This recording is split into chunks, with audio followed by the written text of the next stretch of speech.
বন্ধুরা, আজকের রেসিপিটা ভীষণই হেলদি একটা রেসিপি। আর এটা আমার ভীষণ পছন্দের একটা রেসিপি। এই রেসিপিটা আপনারা সকালের ব্রেকফাস্টে অথবা রাতের ডিনারেও বানিয়ে নিতে পারেন। তাহলে চলুন দেরি না করে দেখে নেওয়া যাক যে রেসিপিটা আমি কিভাবে বানাই। এটা বানানোর জন্য এখানে দেখুন আমি একটা বাঁধাকপি নিয়েছি। বাঁধাকপিটা প্রথমে মাঝখান থেকে ঠিক এইভাবে কেটে নেব। বাঁধাকপিটাকে দু টুকরো করে নিতে হবে, কারণ শক্ত যে পাতাগুলো সেটা আমার লাগবে না। নরম যে পাতাটা সেটাই আমি নিয়ে নেব। অর্ধেকটা নিলাম, বোটার অংশটা দেখুন কেটে বাদ দিয়ে দিচ্ছি। বোটার অংশটা কেটে বাদ দিয়ে মাঝখান থেকে কেটে নেব।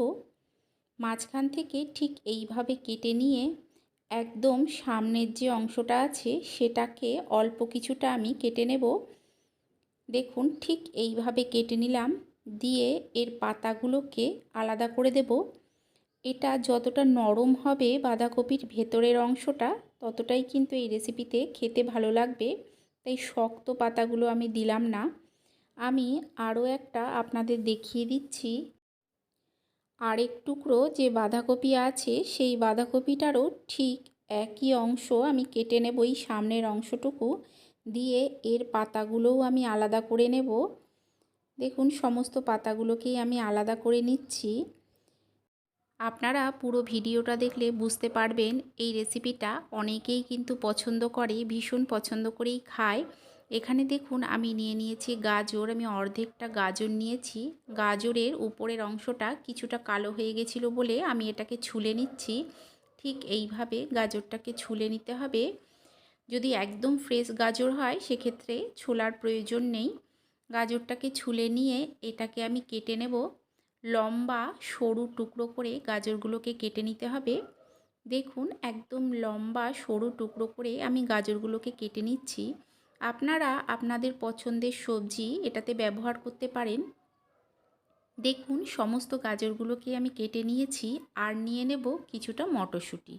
এখানে দেখুন নিয়েছি মটরশুঁটি। মটরশুঁটিগুলোকে আমি ছাড়িয়ে নিচ্ছি।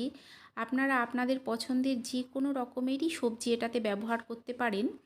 সমস্ত মটরশুঁটিগুলোকে আমি ছাড়িয়ে নেব।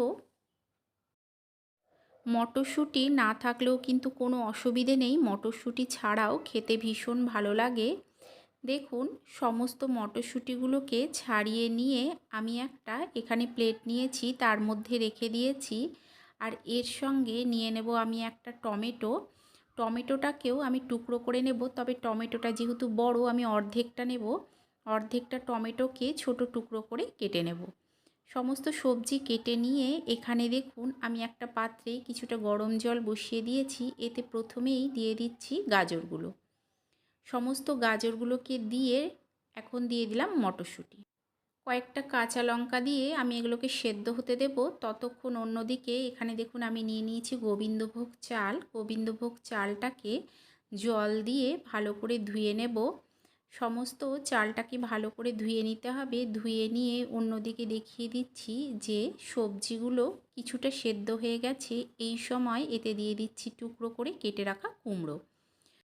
কুমড়োগুলোকে দিয়ে আরও কিছুক্ষণ সেদ্ধ করে নিয়েছি। এখন দেখুন ঢাকাটা তুলে নিয়ে এতে দিয়ে দিচ্ছি কেটে রাখা টমেটোটা। আর দিয়ে দিচ্ছি ধুয়ে রাখা সমস্ত গোবিন্দভোগ চালটা। দিয়ে খুব ভালো করে মিশিয়ে নিতে হবে। মিশিয়ে এটাকে কিছুক্ষণ আমি সেদ্ধ হতে দেব। দেখুন আমি এটাকে অল্প কিছুক্ষণ সেদ্ধ করে নিয়েছি। আপনারা বুঝতে পারছেন আমি কি রেসিপি তৈরি করছি। এটা কিন্তু অনেকেরই পছন্দের রেসিপি, তবে এই রেসিপিটা অনেকে ঘি দিয়ে খেতে পছন্দ করে। আমি কিন্তু এতে ঘি দেব না, ঘিয়ের বদলে একটা অন্য জিনিস দিয়ে দেব। যখন প্রায় সেদ্ধ হয়ে আসবে তখন দিয়ে দিতে হবে বাঁধাকপির পাতাগুলো। বাঁধাকপির পাতাগুলো যদি আগে দেওয়া হয় তাহলে একদম নরম হয়ে মিশে যায়। দেখুন বাঁধাকপির পাতাগুলোকে দিয়ে আরও কিছুক্ষণ আমি ফুটিয়ে নিয়েছি। আপনাদের যদি এই রেসিপিটা ভালো লেগে থাকে লাইক করে দেবেন, শেয়ার করে দেবেন, কমেন্ট করে জানাবেন যে কেমন লাগলো। আর চ্যানেলটাকে সাবস্ক্রাইব করে দিয়ে পাশে থাকা বেল আইকনটা প্রেস করে দেবেন। দিয়ে দিলাম স্বাদ অনুযায়ী লবণ। লবণটা দিয়ে ভালো করে মিশিয়ে নেব। মিশিয়ে নিয়ে আমি সব শেষে এতে দিয়ে দেব এখানে দেখুন আচারের তেল। ঘি দিয়ে অবশ্যই ভালো লাগে, তবে এইভাবে আচারের তেল দিয়ে খেয়ে দেখবেন আপনাদেরও ভালো লাগবে। এখন ঢাকা দিয়ে দেবো যাতে এর ফ্লেভারটা খুব সুন্দরভাবে ঢুকে যায়। তাহলে চলুন দেখা হচ্ছে আরও একটা নতুন ভিডিও নিয়ে।